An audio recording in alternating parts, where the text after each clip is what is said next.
Frères et sœurs dans le Seigneur, bonjour. Bienvenue à cette autre édition et le passage que nous allons examiner ce matin est tiré du premier livre de Samuel au chapitre 24, verset 7. Il est écrit: Et il dit à ces gens que l'Éternel me garde de commettre contre mon Seigneur, loin de l'Éternel, une action telle que de porter ma main sur lui, car il est loin de l'Éternel. David a été pourchassé par le roi, non pas à cause de l'apparence qu'il avait, mais à cause de l'onction de Dieu, l'onction de la royauté que l'Éternel avait déposée sur lui au travers de l'imposition de main par Samuel. Il avait la possibilité d'en finir avec lui, mais trois éléments l'ont retenu. Le premier, c'était qu'il avait une totale confiance en Dieu et qu'il remettait sa cause entièrement entre les mains du Seigneur, sachant qu'à Dieu appartient la vengeance et la rétribution. Le deuxième aspect est que David avait la connaissance que le roi était loin de l'Éternel et qu'il était intouchable. Il respectait l'autorité de Dieu en lui aussi longtemps qu'il régnait sur le peuple d'Israël. Bien-aimé, toute autorité vient de Dieu. Alors, il faut regarder et faire attention aux personnes à qui on a l'habitude de s'en prendre, à la personne et à comment nous réagissons à l'attaque. David avait mis toute sa confiance en Dieu et savait que seul Dieu pouvait tout faire pour lui, même lorsqu'il traverse la vallée de l'ombre de la mort. Il a eu le loisir de toucher et d'en finir avec ce roi. Mais l'onction de Dieu sur cette personne l'a amené à le respecter.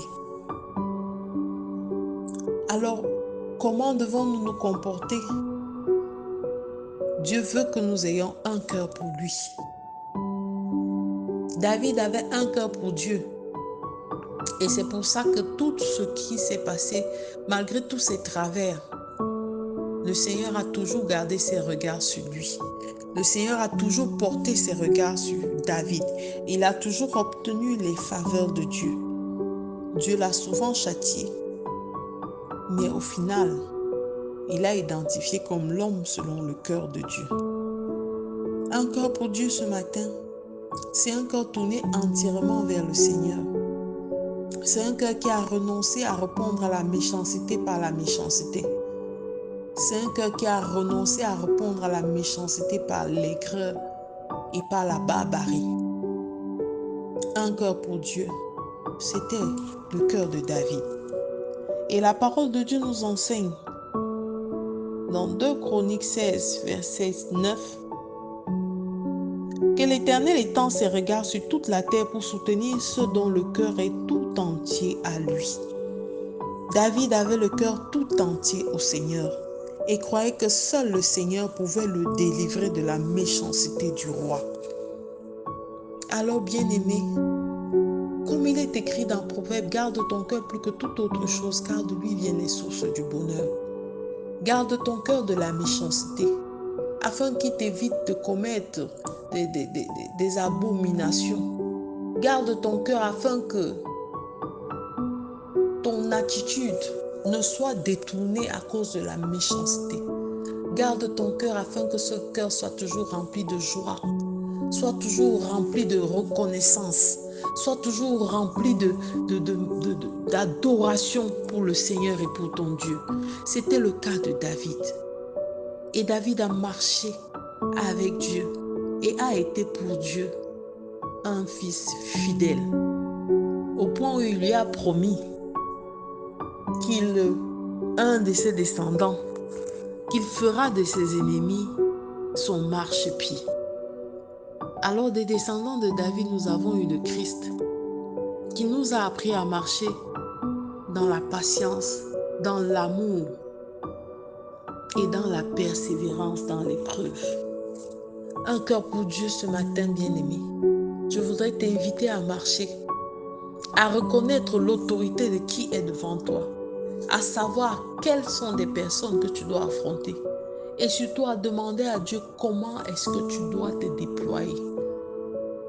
Je te recommande par-dessus tout de demander au Père éternel de saturer ton cœur de l'amour qui vient seulement de lui. Car ainsi, et ainsi seulement, nous réussirons à remporter toutes les victoires sans avoir besoin de manifester la méchanceté. Je te recommande de faire cette prière avec moi, Père éternel. Je suis fatiguée des combats, Seigneur. Je veux m'abreuver aujourd'hui à ta source d'eau vive et marcher selon ta voie. Remplis mon cœur de joie, Seigneur. Remplis mon cœur de paix, afin que je puisse, comme David, me maîtriser devant l'adversaire.